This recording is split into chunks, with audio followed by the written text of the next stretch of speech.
We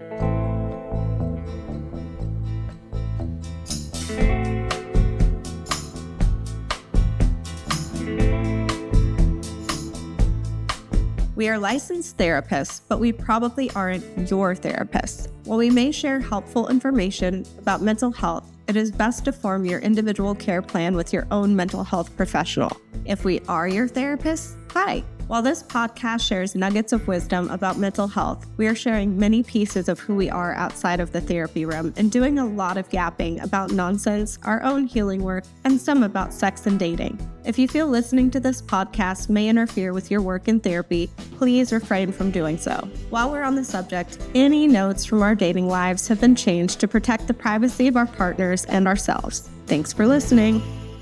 Welcome to the Healing Journey podcast. I'm Ilyse Kennedy. And I'm Lindsay Camp. This is a podcast where two therapist besties talk about their healing journeys and interview those on their healing journeys and healers who have helped along the way. Today we have Lisa Keefauver, MSW. She's a grief activist who transformed her personal and professional experiences with loss into a mission to reimagine grief.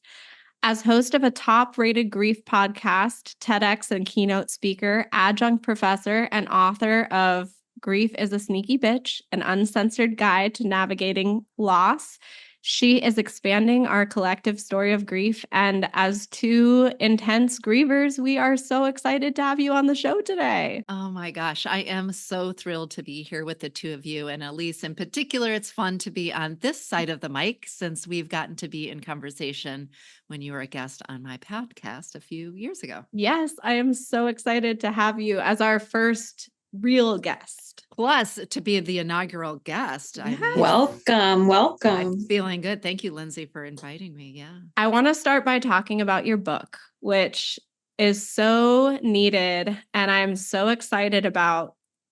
I think when we're searching for books about grief, there are not a lot of books that provide, well, the uncensored take, as you say, but also a bit of lightness with it. And in our own processes of grief, I think we've found that lightness has been so important in the midst of all the heaviness. Yeah. Can you just talk to us first about how the book came to be? Yeah, no, I absolutely agree with you about having this sort of countervailing forces of sort of the lightness or joy or humor or delight, not as an escape or a bypass to grief, but as a way to buoy us or as like in a way a balm to the weight of grief. And, you know, as cliche as it sounds, of course, this book, this guide, this companion guide for grievers is the book that I wish I would have had, right? When my husband died, when I was just 40. So, which is usually the case for many writers. But so I had been noodling on it for a long time in my own grief, in my work, supporting individual grievers, my work as a social worker. And as a host of a podcast where I get to read hundreds of books, of course, I've read a lot of great, mostly grief memoirs, but also some grief guides. And my intentionality around the book was kind of multi-layered, again, coming from my own lived experience, but also the feedback that I was getting from people about what was working, like you were just saying, like what's working for you and what wasn't working for you. So a couple of themes, maybe if I can share about what I was thinking about with the book. One of them was, I can't write a book that's not authentically me. And I am inherently love a judicious use of cussing. First of all, I love metaphor and poetry. That has been the way, lyrics, that's been the way I believe it's sort of that third thing, or it's truth told slant, right? So how do you get in? So I knew the book was going to be sort of chock full of that, and humor, pop culture references as well, because that's kind of who I am. And because I think we can't, and I wrote it or structured it with all of those things in mind, really bite-sized chapters. There's a lot of chapters, but they're all written very short with big headers, with subheadings, because grief brain is real. We might talk about that today, but there's a real cognitive impact on our lives. There's a spiritual, cognitive, physical, emotional, relational impact. That's what grief has. And a lot of the books that I had read while having a lot of great information. They were written very long form. There was a lot of technicality to it, though I do bring in some science, of course, to the book, but it was just sort of heavy. I mean, I literally couldn't read a book for over a year after my husband died, and I'm a voracious reader. So I knew the book needed to be dosable, it needed to be bite-sized, it needed to have humor and poetry, a judicious, as one reviewer said, use of cussing.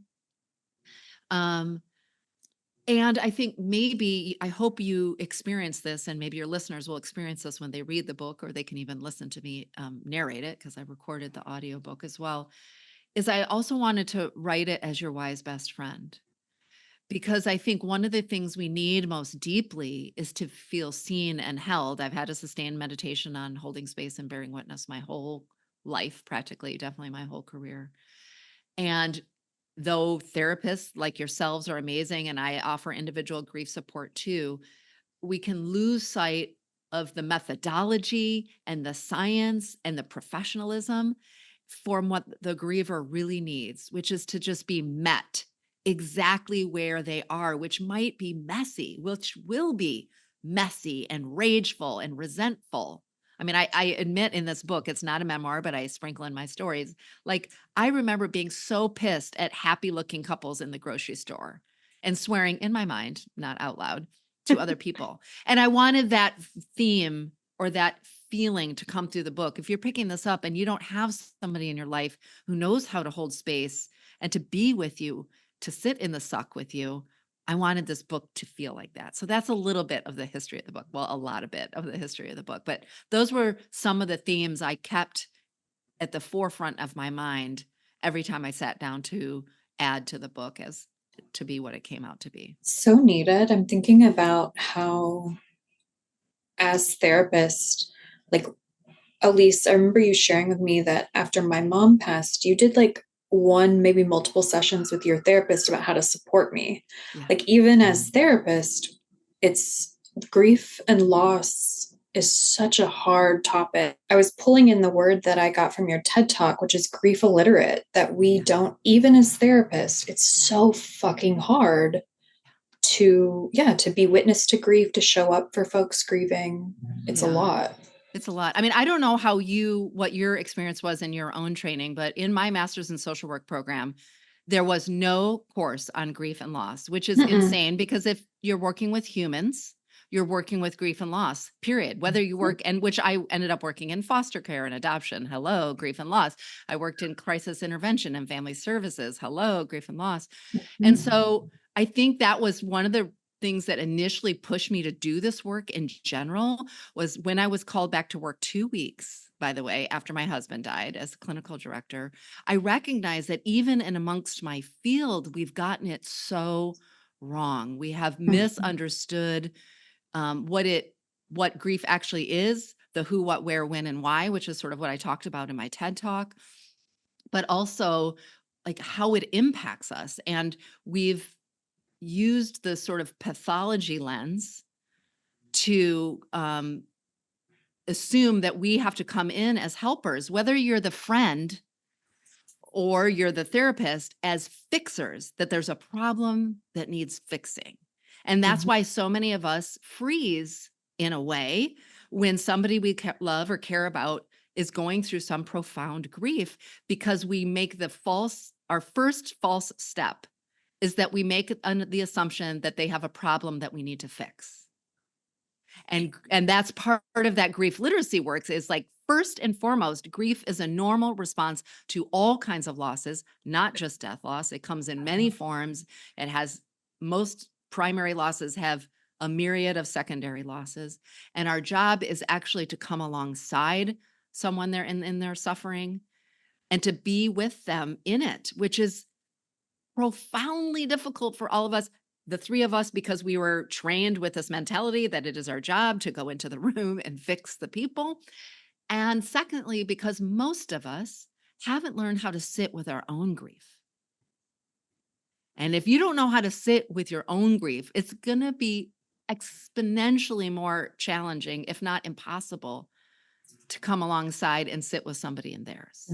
That's so huge. And for both of us, going through like these past 2 years of really being in our own grief, I think it's allowed us to be with clients in a completely new way. Like grief and loss shouldn't even be a specialty. Like it shouldn't be a DSM diagnosis. It's a No. factor of life, and we're all going to experience it. We all have experienced it, even if it hasn't been major profound death loss losses. yeah. Yeah. And I think there's something so important, which is why I love that you call yourself a grief activist. There's something so important about embracing that for all of us in order to support clients. Because even if you think about in the DSM, like complex grief is like grief that goes past a year. There's no timeline on how No. you're grieving. Yes. I don't know if I'm going to get into my deep, deep feelings about the recent DSM diagnostics. And thankfully, because I don't practice, like I practice sort of outside the sort of scope Yeah. of licensure now. So I have a little more freedom. It's not my job to diagnose people. But I think to your point, the minute each of us can start to shift and recognize the messy lifetime experience of grief, then actually we can find more grace and compassion, both self and compassion for others, to be with them for their grief so that they can metabolize it in a way so that they don't get stuck. I do agree that each of us can get stuck in our grief, but it's rarely because of our own individual doing. It's because of this broader cultural story that says grief is linear. It goes into these 5 stages, which is false. You move through it and then you are done and voila. And that any experience of talking about your person later on or having a grief wave or having new feelings is problematic. So yes, we want to be on the lookout for each of us, our friends, ourselves when places when we feel stuck, but never to point the finger at the griever themselves. This is not the pathology of the griever. This is I was trained in like sort of postmodern narrative therapy. That was my background. And we can never understand the person outside of the context of our broader culture.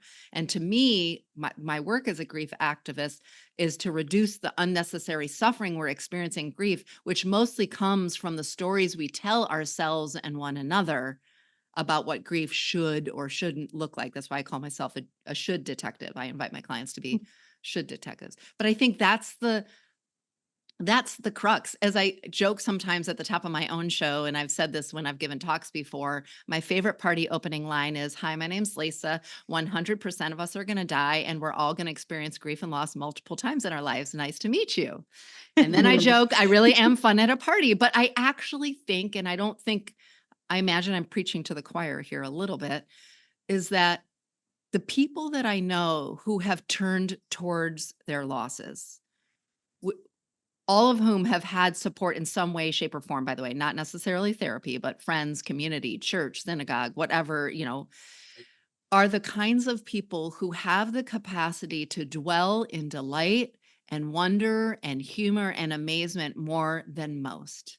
So I think we make this mistake that we want to choose our emotions a la carte and we don't really want to deal with the hard ones. And we're going to be able to just walk around in the world, being our joyous, delightful, fun selves. And I have never met a human being in my 53 years here on the planet and in my work of someone who could be that, who hadn't not just gone through a hard thing, but actually turned towards the hard thing and sat with it. Does that ring true for the two of you or yeah? Absolutely. And I wonder, what has the embracing of grief looked like at different points in your Yeah. life? Maybe even how it looked prior to your husband's passing, post your husband's passing, in this period of your cancer diagnosis and your remission. Yeah. And what has the embracing of the aliveness within the grief looked like for you? Yeah, it's definitely changed and morphed over time. And I think that's true for all of us, both as we live through the experiences of profound loss and then hopefully learn from the experiences of profound loss. I call those another fucking growth opportunity. Um, so mine has certainly changed. And when I look back at the versions of myself that really didn't get to attend to losses and grief in a way. I mean, really, my husband, Eric dying was the first profound death loss that I'd experienced. I'd lost a pet young and grandparents I wasn't that particularly close to. That was my first profound death loss, but it was not my first loss. As I shared with you, I survived a rape, an assault when I was 15, and my loss of safety and security and sense of the world was really profound. And that was not attended to by the people in my life. I certainly did not attend to the grief and loss of that, nor very well to the trauma, because this was sort of free, really trauma-informed care being in the world. So I would say my early way of attending to grief was not. And I think for many of the listeners, when they think about their early losses or their childhood, this probably sounds familiar to you. It was like you heard the message, like, just focus on the positive and look forward and buck up and, pull yourself up by your bootstraps. I think my first sort of step into really understanding what it meant to attend to my grief was frankly because I had a 7-year-old daughter at the time when my husband died, who had already experienced profound loss as an adopted child. And I recognized I really needed to learn and do something differently. So for us, that looked like, support groups, that looked like therapy, although even looking back, that therapist was not particularly grief informed. I think it looked like being extraordinarily vulnerable with friends who would, ask if I was okay. And I would say no, right? It took friends showing me what real grief support looked like, which was coming over to my house and sitting on the floor with me and letting me cry and not saying a word, and then realizing that actually that felt better than the busyness of other grief support that other people tried to offer me. Like, let's just hurry up and get busy in the world. So I think that's what it looked like a few years later when a friend died and I was with a friend when he died. I think I had each loss has presented a new level, like a new starting point in a way. And I think that was around the time where I really leaned in mindfulness practices, which is probably my number one resource tool to leaning into my aliveness which means both holding space for the joy of the world and leaning into the pain and the sorrow and the rage of the world. So I think that was one of the sort of shifts in perspective of how I attended to my grief. That's one thing. So a mindfulness practice, which for me looks like morning mantras. It looks like traditional meditations. It looks like beauty walks. I absolutely have started maybe 10, 12 years ago, a practice of taking beauty walks in the world, which is really a mindfulness practice of seeking what's beauty, not as a toxic positivity escape to the pain of my world, but as a way to be a balm to the weight of the world. And then all of that, as you alluded to, came to a real test in the winter of 2023, when after a year of misdiagnosis, which is the same thing that happened to my late husband, I found out I had triple positive breast cancer.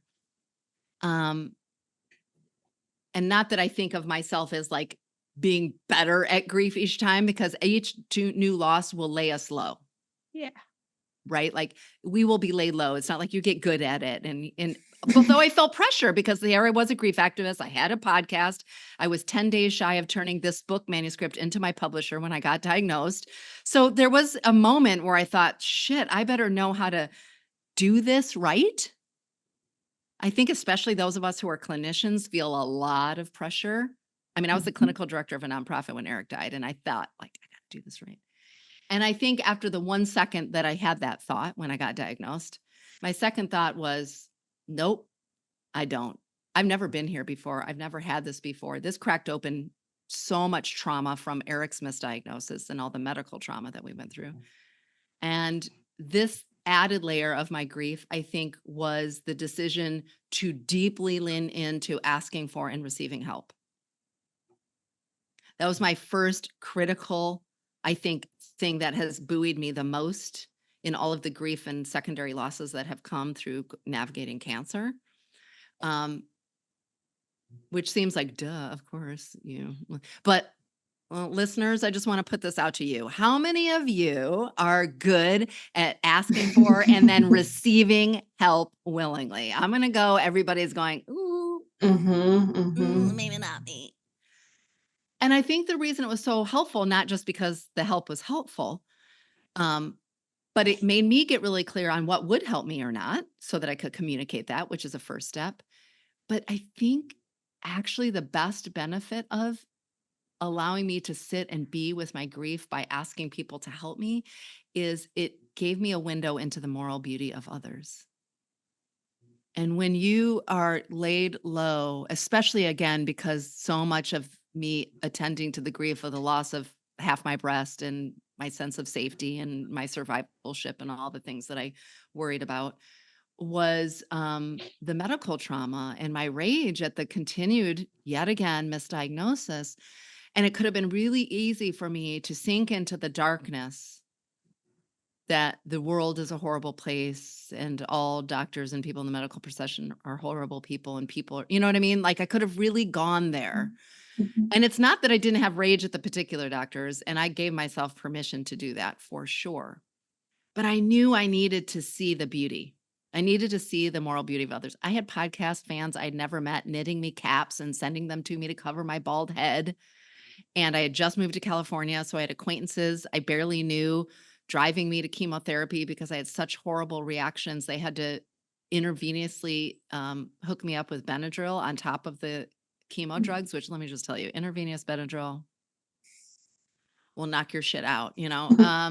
I had friends fly who didn't really have the money fly across the country to come take me to chemo, you know? So I think that was one of the key places that I started in my grief this time, which was I'm the both and I'm going to give myself permission to be devastated and sorrowful and rageful and frightened and disoriented and untethered. And I'm going to double down on my mindfulness practice. I'm going to lean into the help of others to be present to the moral beauty of others, right? I'm going to gather in community. I made myself walk to the local yoga studio, which is an outdoor studio here, sometimes just laid in Shavasana because that's all I could do, and bald and swollen from all the drugs and no eyebrows. I mean, like I looked like an interesting person.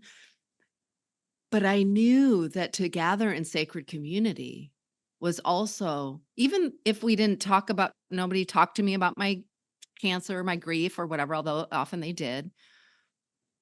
Yeah, this cancer experience felt like the culmination of all the little tools and pieces I've learned in each other loss that I faced or the losses that I've witnessed as somebody who supports people in their grief.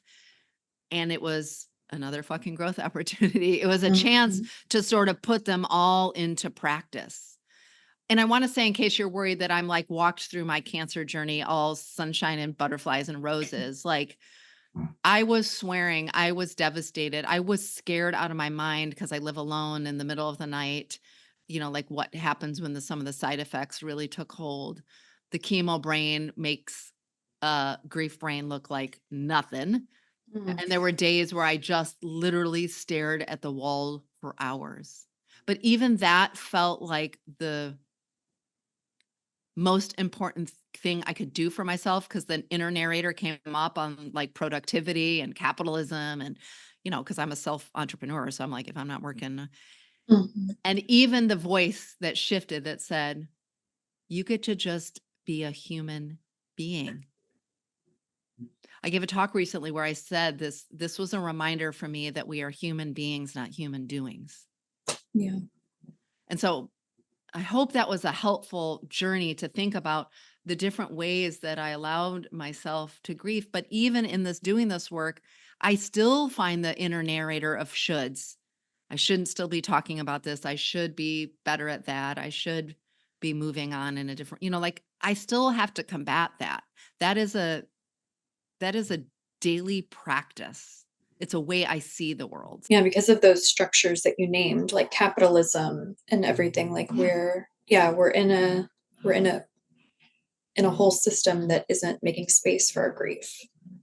Absolutely not. None of us. I mean, and we're all in those systems. We're in the capitalism, maybe in our religious affiliation system, in our family systems, you Mhm. know, there's all kinds of ways. And that also doesn't just affect how we struggle to attend to our own grief, it's the explanation for why other people struggle to show up and support us, because they've been, pardon my whatever, drinking the same Kool-Aid as we have about what grief is or isn't or is allowed to be. You used a term in a video that I found of you, creepy, that it. The video was creeper. You were looking No. up. Okay. Me finding videos of you. No, thank you. The phrasing was employer agency, and you used a sentence around that.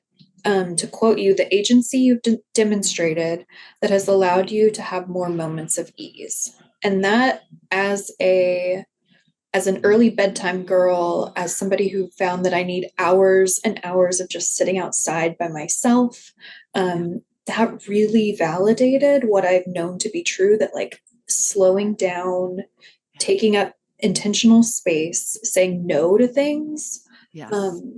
Employing your agency is such a smoother path through, like such a bumpy and hard and tragic experience. So I just really thank you for that language. Well, and it's countercultural. There's nothing about our culture that tells you to slow down and do less and pause. But you all know this as trauma experts, right? When these things happen to us, which is what happens when we experience a loss, even by the way, if we chose to leave the marriage, or if we choose loss, it's still this profound loss that happens to us. And one of the reasons we feel so overwhelmed is that we feel disconnected from our agency. And while we can't do anything about the loss, we can't, for instance, bring our dead back to life. The best first place to start close in, as David Whyte, the poet David Whyte, always talks about so beautifully, is to start with what you can do.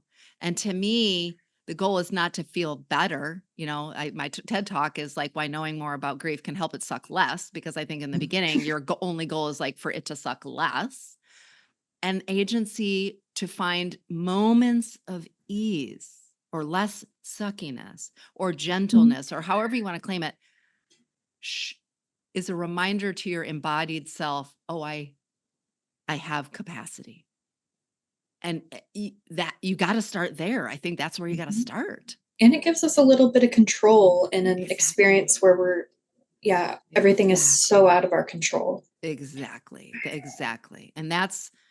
And this goes for any kind of loss, transition, shift in our life where you feel overwhelmed. I don't know what to do. I don't know where to start. And, we all have been there. We spin and then we get busy quickly doing. We get really, and I mean, I'm a trauma survivor, so hypervigilance is like my skill set, hypervigilance and dissociation, right? So I think it takes a real musculature to slow down, but part of slowing down gives you the space to get back into that regulated nervous system so that you can think a little more clearly from that place of ease, maybe, or that place of respite, what might be the next best thing, not the final thing, but like the next best thing. Yeah.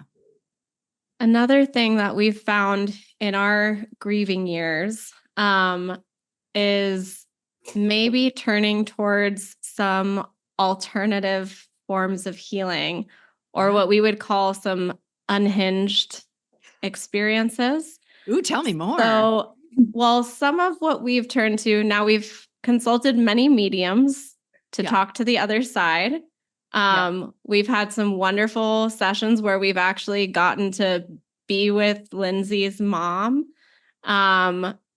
We've consulted many tarot readers, flown across the world for a grief retreat, flown across the world to see Taylor Swift. Feels like a good use of, yes, alternative supports. Maybe some mushroom journeys, self-led. What have been some of your more unhinged things that you might have done in your different periods of moving through grief? I love that. I wish I had some salacious story, by the way, which I don't, although I've definitely had a lot of guests on my show over the years, including actually one of my upcoming episodes is with Susan Grau, who's a really well-known medium. I'm excited to bring that conversation to bear. I think I really do wish I had some, I think my most unhinged are really those unplugged moments, which is a really countercultural.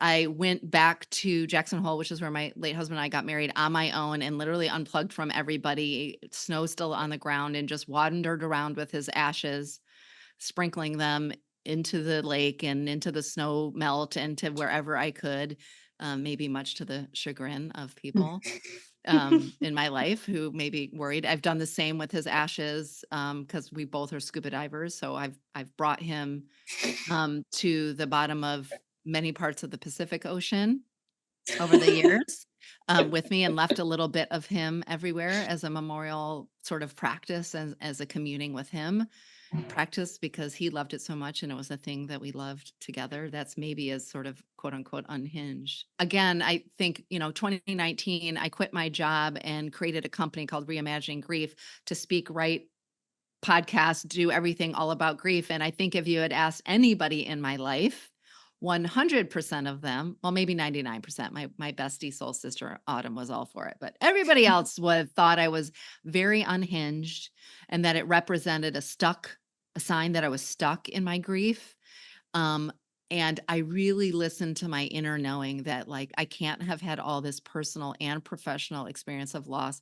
I can't have been a public speaker for so much of the different work I've done, been trained as a narrative therapist, so really thought carefully about the words we use and culture, and not do it. But I will, and so it's professionally been an interesting journey, but it's also been what's really held me accountable to my own grief journey too, by being out in the world. You better believe every time you hear me say something on a podcast, or I say it to you in our individual client sessions, or I say it to you in the grief retreats I'm running, you better believe I also am like, Lisa, did you hear that? Good advice, right? Yeah. Right. So I think that's probably the most unhinged, though I say that sort of cheekily because I don't really think it's unhinged, but to the world, it seemed like a really, I think everybody thought it was going to take me in a backwards direction. And I think being a learner in this work and a teacher in this work these last 5 years has moved my grief and metabolized my grief, and allowed me to walk through this latest season of grief with so much more grace and so much more self-compassion than I ever would have if I had not taken that crazy leap to create a company and about grief. Again, remember, listeners, this was 2019, so this was pre-pandemic. I was hard pressed to get anybody to talk to me about grief in the beginning. Now I have to turn so many people away. Yeah. When I heard you speak about carrying your husband's ashes with you, for me, that sounds so beautiful, and I don't Yeah. consider it unhinged. And I think we laugh a lot at the ways that we grieve to create some lightness with it. But really, it's what we were talking about before, where it's turning towards your agency. Like, Yeah. who better to get you through a divorce than Taylor Swift? And Right? Hello. yeah. And communing with a medium is one of the only ways Lindsay Yes. can get in touch with her mom and actually receive messages after she passes. And so there are things that can seem silly to outsiders, but have been so important in our grieving processes.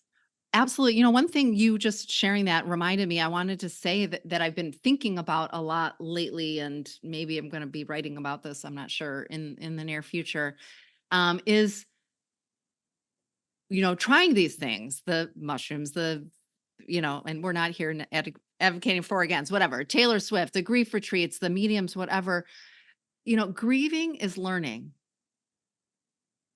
period. And grief is a creative act. And by the way, so is living. We just live in a culture that thinks that there's a formula and there's a right way and a wrong way, and you just have to find your path and you move through. But living and grieving are both about learning and creating. And so if you're listening, for whatever path you're finding, to figure out what works for you to help you metabolize, to accompany your sorrow, really, which is what we're doing. We aren't our grief, but to accompany our grief, to metabolize our grief so that we can move forward with it, takes a tremendous amount of courage and creativity. So you're going to try things and it's going to help. And then you're going to try some other things and it's not going to help. and you're going to reach into your toolkit from the past, the last hard thing you had, and try it. And this time it worked. And the next time you reach in the toolkit, it doesn't serve you anymore. And the whole gig, as it were, is to loosen your grip on the yes, no, binary, both and, like, and to be with the both and, is to just be in deep curiosity, deep creativity, deep exploration, and deep learning, which I don't take for granted can feel horrifyingly scary for most of us. We like certainty. We like familiarity. You know this as trauma therapists, right? Unfamiliarity is like a, trigger for most of us. So I say that this is the musculature or the practice that we have to build as we move through grief, is to lean into trying these unhinged practices, which is really just to say, getting comfortable with being curious and the not knowing. And to be able to say, I don't know, but I'm going to use this little agency I have to try. And then I'm going to evaluate. Did that help? Did that hurt? Was it neutral? Okay, good information. And then next, and then next. That's it. I wrote a whole book on grief, and there's a lot of guiding practices. Each chapter I guide you through different practices. I try to bust the myths. And I really have heard from the, thousands and thousands of people who have bought it that it's been a profoundly impactful tool. It's a companion guide. And still, you, Lindsay, you, Ilyse, every single person listening is going to have to find your own way. You don't have to do it alone, nor should you. There are great resources out there, this podcast being one of them. I hope mine as well. My book, so many other books I'm happy to share the references for. But in the end, it's your creative journey. That's it. That's all you got, is just finding your way that works best for you. And the quicker I think we can each claim that for ourselves and find comfort in that, the more ease, to Lindsay's point, we're going to find. Something that you said earlier that keeps coming back to me that I wanted to just speak to real quick is that you're commenting on like how it feels when people are trying to hurry us through our grief, and that it's a problem to fix. And I just want to say this for the listeners that maybe are inclined to want to fix it, or don't know what to say, or want to say the right thing, that the urgency to fix, because there isn't a problem to be fixed, can be internalized by the griever. Yes. And they can feel like they're the problem, or the way that they're doing it is the problem. And so I love both that acknowledgement of that, and this piece of the internal work of the of employing your agency to counter that constantly. Yeah. It's so frustrating how counter all of this is, how counterculture it is, how counter it is to even our, like, when I'm thinking about your work and having to go back 2 weeks later and we're talking about grief and our healing journeys, it's a full fucking job. It's grieving. A full-time job. And then some. Yes. And then we have our other shit on top of it. Yeah. And so, I mean, that's literally one of the chapters in my book is like, welcome to your other full-time job. That's the title of one of the chapters. And I believe it. I think, I don't know if this is true, Lindsay, and I can imagine you had people, or currently have some people showing up and trying to rush you through your own grief, right? Is that I want to name, I recognize for the most part, it comes from quote unquote a good place. It doesn't come most often from ill intention. It comes from all of us being raised in a very grief illiterate culture. And to your point, I think it's really important is that whether you say it in your words or not with those expressions, as my chapter title is called, the stupid shit people say, like any sentence that starts with at least, don't say it. Or the, everything happens for a reason bullshit. Or it's just your energy of like, hey, let's pick up the house, or let's do, does send an unspoken implicit signal to the griever that there's in theory some way to do it right, and the way that you're doing it is wrong. And that causes so much unnecessary suffering. And that might already be a thought that person has because they too have been raised in this grief illiterate culture. So you mirroring that to them is just like confirmation of like, oh yeah. And so I think I always say my grief support motto is show up, shut up, and listen, and keep showing up. That's the motto. But my Yeah, invitation to people always is before you walk in the door, before you pick up the phone, before you send the text, however you're going to show up for this person, pause. Use your agency to pause. Take a few deep breaths, relax your body. Remind yourself that your only job is to show this person that they are not alone in their grief and that you are willing to walk alongside them or frankly, sit your ass down on the floor next to them because they can't even move. And that subtle shift that you can choose to make for yourself changes everything. When I look totally. back, and I'd love to hear some of your stories. When I look back on the different ways people showed up, yes, it was helpful that people, because I had to sell the house I was living in, I couldn't afford it anymore after my husband died, that they came help me pack up the boxes and mowed the lawn. Yes, practical support, helpful. Love it. Amazing. But on the arc of it, when I look back on the most meaningful ways people helped me, it was the friend who came over to just keep me company on the couch and watch trash TV. And we didn't even talk because I had once told her one of the most achy parts of being a widow is just the sheer loneliness of, especially at night, just the sheer loneliness of lack of companionship. Like that was the most helpful thing. Mhm. Nobody Mhm. would think that, right? But that is so helpful. And I think we have to trust ourselves and trust in the grievers in our lives that when we've felt that sufficiently, when we've been seen and held and met and acknowledged in the suckiness of it all and the shittiness of it all, we will find our way to take that next step, to get dressed, to shower, right? To get back to work, to start being more playful or engaged with our kids, whatever the thing is, we can't bypass that first part. Mhm. And we have to trust ourselves and the grievers in our lives that they will get there, but they have to start here. And unfortunately, we love a good bypass, you Mhm. know? We Mhm. love a little top 10 list, 5 ways to Mhm. skip over all, we love to, as I say often, we love to order our emotions a la carte. I will just thank you, pass on the sorrow and the depression and the grief and the rage, and I will take a heaping scoop of joy and delight and amazement. And that just isn't possible. Can you tell us a little bit more about the joy piece and that kind of the counter to the sorrow and the aliveness that is so important in all of this? Yeah, this is kind of the themes of talks I'm giving a lot more and more these days, and it's just sort of from my own lived experience, from working with other people, and just sort of what's interesting to me.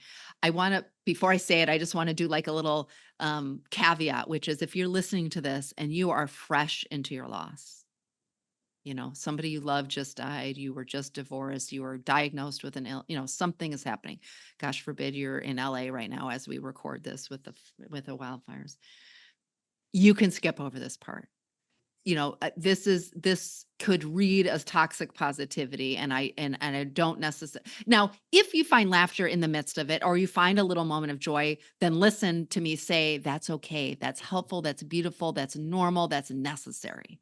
But if you're like, fuck joy, no way, that's okay. If somebody had come to me a week or two after Eric died, but when I laughed out loud for the first time after he died a few months later, listening to Jon Stewart back in the day well, I guess he is again, but back in the day when Jon Stewart was the host of The Daily Show, I remember immediately feeling guilty. I wish somebody would have told me that you can feel joy in the midst of your grief. And actually, that to feel joy in the midst of your grief is, again, as I've said, a balm to the weight, is a way to buoy you for the weight of grief. So that being said, I've really I wrote about this in the book, and I do this work with individuals, and I practice everything I've ever written is because your girl has practiced it and practices it herself, is to be a joy detective.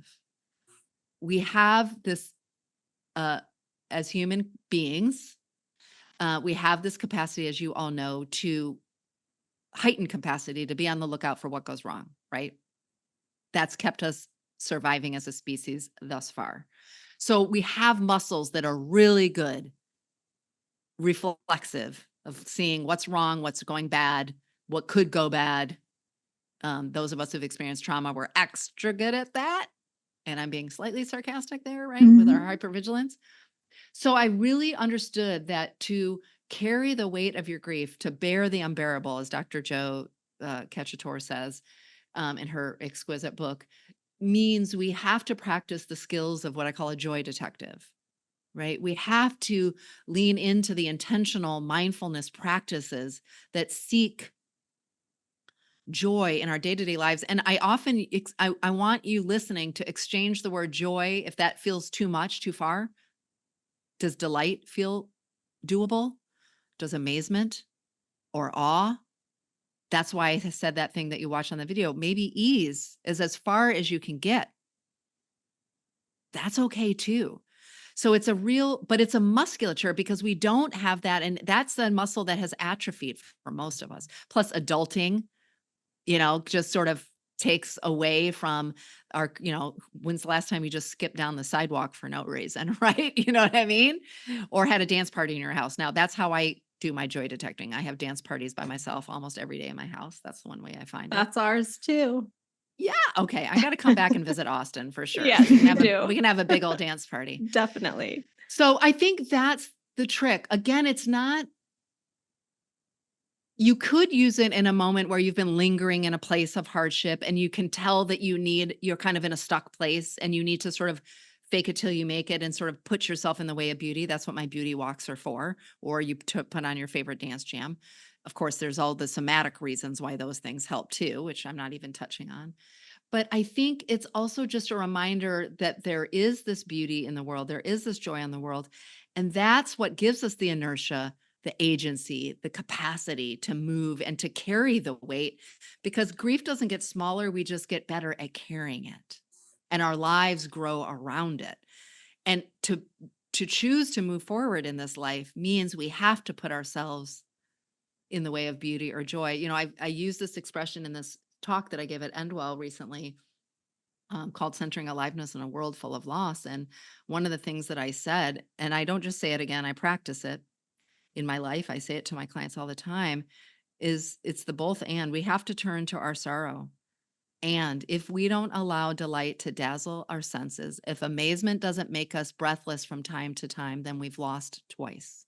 I always think about this scene in the Sex and the City movie. And this is one that I would bring up with Lindsay a lot. When I was deep in the midst of my grief, when she was deep in the midst of her grief. But after Carrie ends up not marrying Big because he leaves her at the altar, and they all go with her on the honeymoon, and Charlotte gets diarrhea from drinking the water. Right.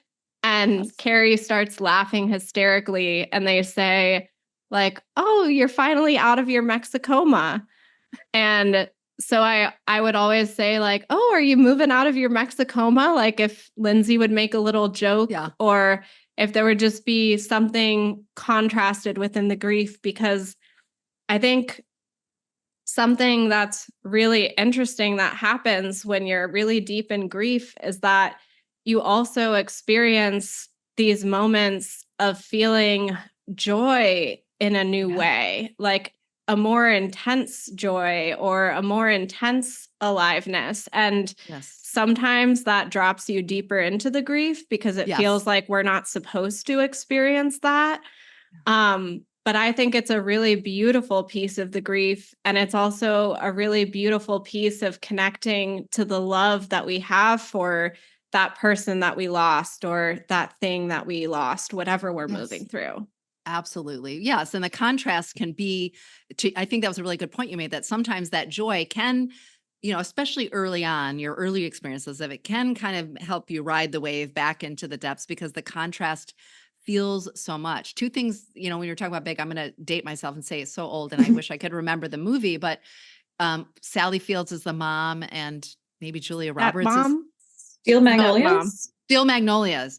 And she's at the funeral because her young daughter has just died and she's screaming and she says, and she's devastated and your heart is just breaking for this mother. And then she just says like, she wants to have somebody punch Weezer. And, she said, I'm so angry. I just want to punch somebody in the face. And one of the other characters puts forward the old grumpy lady and says, punch her, you'll feel better. And everybody breaks into laughter. Like we can only be present to the intensity of these, of anger, of sorrow and rage to so much. And we need that release valve.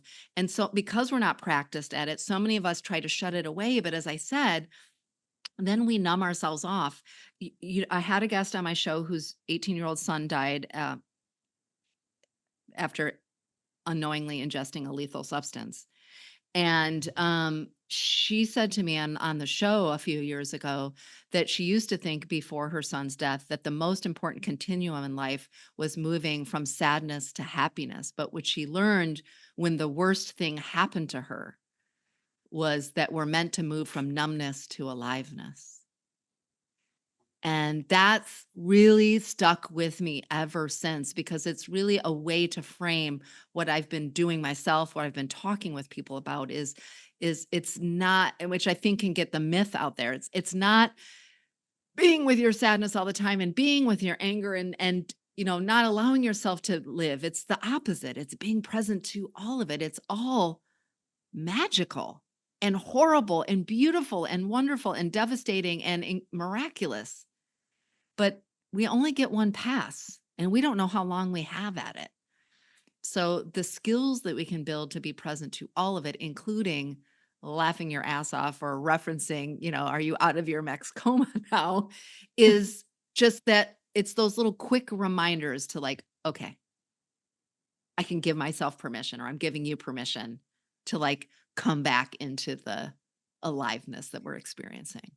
As we're sort of wrapping up, I also just want to acknowledge, I know you've named your book as a companion for grievers, but I think it's so important for people who are the companions to read it too. Mm-hmm. I think there are not a lot of how-to guides on how to support somebody who's in grief. And so when I read your book, I was thinking how much like I want to use it to support the grievers in my life, not just for myself. So it's also really important for that as well. Well, thank you. I definitely kept that in mind. I definitely had like an appendix that was really a letter to the grief supporters. But to your point, when we learn how to understand what our own grief is, we're better at showing up for other people. So whether you're picking this up because it was, sparked by some profound loss you're experiencing or sparked by somebody you love, the information is all relevant, right? It's all the same because it's probably both. It's giving you a glimpse into your own grief, even if that grief is long ago and unattended to. And it's definitely giving you insight into this person that you're trying to show up for. And now all of a sudden you're learning why going places and seeing people is exhausting and why they keep saying no to things and why they're forgetting things and they have grief brain and why they're having different moods. And I did intentionally try to write it so that we could just be all more grief literate and better at showing up for one another. Because that's the whole game, right? That's the ball game, is how do we show up for one another? Mm-hmm. Mm-hmm. Linz, did you have a Marry, Fuck, Kill idea? Because I have one if you didn't gather anything. I didn't. You go for it. Okay, so ending on a Marry, Fuck, Kill. Lisa, Marry, Fuck, Kill, scuba diving, yoga, and trash television. Okay. I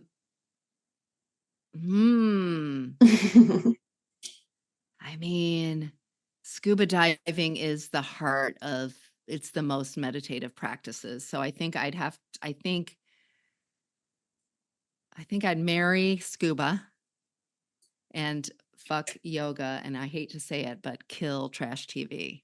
That's tougher to hear. Yeah, I know. I was like, I'm speaking to the wrong audience when I say kill trash TV. I mean, only because I had to make the choice. Believe you me, I have Netflixed my way through, many hours, days, weeks.